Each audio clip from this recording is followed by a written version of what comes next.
Now let's get to slightly fun part. We call it rapid fire. So basically, how that works is I'll just say a word and just say whatever comes to your mind. If you want to elaborate more, you're more than free to do that. Should we play? Yeah, let's play. Awesome. Leadership. I don't know why. I just thought Steve Jobs.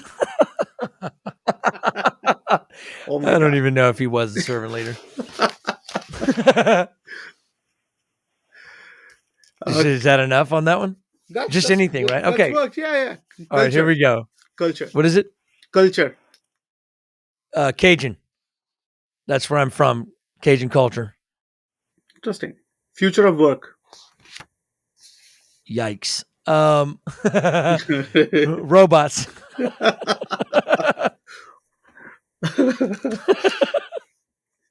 Growth.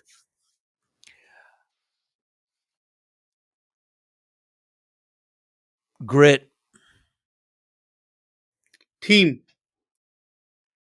Family. Diversity. Unity. Empathy.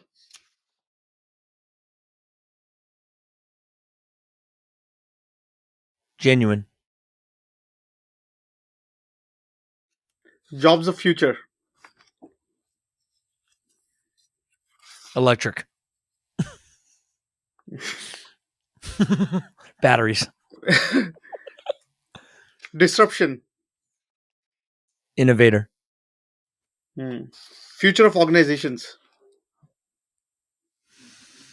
Difficult. Future of why. Necessary.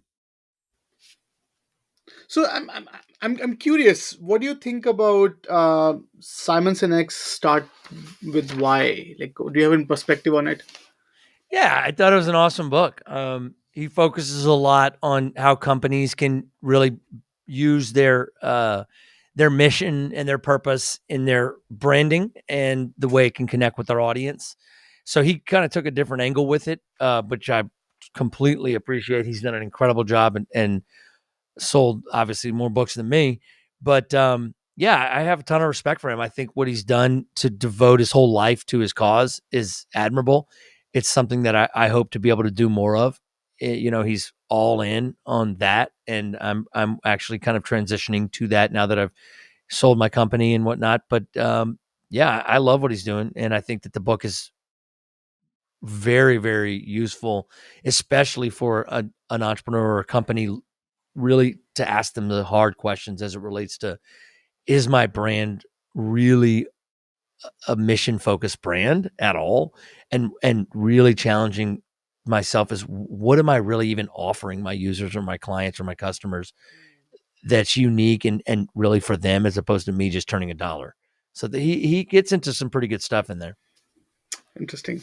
So now let's get to the last segment of our show. So we call it knowing the guest.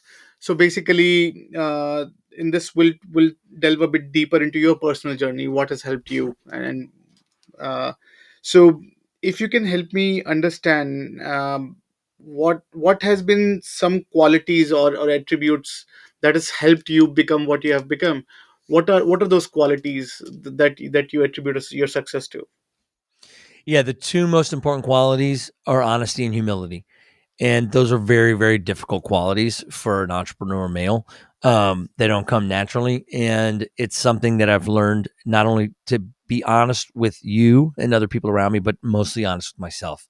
That is such an important part. I would say if I had a religion, it's honesty. And that it has not always been the case. And I try to challenge myself to really serve that highest calling of staying out of denial, staying out of living unconscious or in this subconscious, checking in and being honest with myself, and staying humble enough to be wrong, staying humble enough to be a servant, and to make my life about helping others, being humble enough to be vulnerable and talk about where I'm wrong, and so that I can learn from them and grow. So those are huge aspects. I didn't have any of those until I got sober. So a lot of my growth has come from having a spiritual journey, a lot of which has come from the 12 steps program. And that has been a huge part of me actually re-understanding my why of helping others. I actually work with a lot of other drug addicts and alcoholics to help them get free from that. And so when I'm not raising my 6 kids or being there for my wife or all of my companies, I spend a lot of my time helping drug addicts and alcoholics get free from that addiction.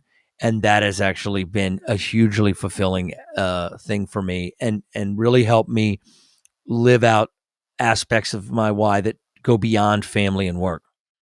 That's uh, admirable. Thank you for doing that. So we ask all of our guests to share some of their favorite reads, some of the books that have inspired them, some of the books that they are currently. So if you can share some of those, if you have few. Yeah, totally. So some of the different ones that I've really liked was, as I mentioned before, I like The Innovator's Dilemma. The Hard Thing About Hard Things, I think, is one of them. Unfuck Yourself is a really good one. I don't know if it's a censored, but it's Yes, the title of the books. I don't know what to say. yes, yes. I like Simon Sinek's books. I like Brene Brown's books. I think that Good to Great was a really good book. Traction is another one that's really good. Obviously, I've enjoyed Malcolm Gladwell's books, but to be honest, like as much as I love to write books and be a part of it, I prefer fiction books. Usually, like crime novels. I forget the name. Lisa Jewell, I think, is her name. I don't know if you've heard of her. Let me see if Mm. that's right. But all of her books are awesome. They have absolutely nothing to do with business. Um, yeah, Lisa Jewell, like she's she's awesome.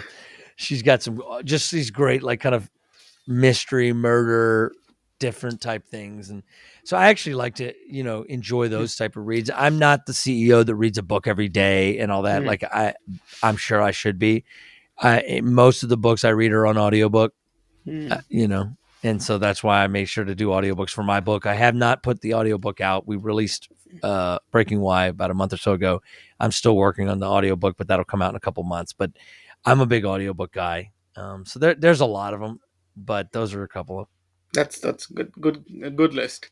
So, as a closing remark, if you want our listeners and viewers to take away something from this conversation, what would that be? What would be a parting thought? Yeah, I would say challenge yourself to ask the question why on a daily basis. Be okay with what the answer is, and even if you don't like it, um, and revisit it on a regular basis. And then once you commit to this journey of really deciding to live your passion and purpose in front of your profits, don't flinch. But the best thing I could ever say as a slogan to anyone that's helped me more than anything else is don't flinch.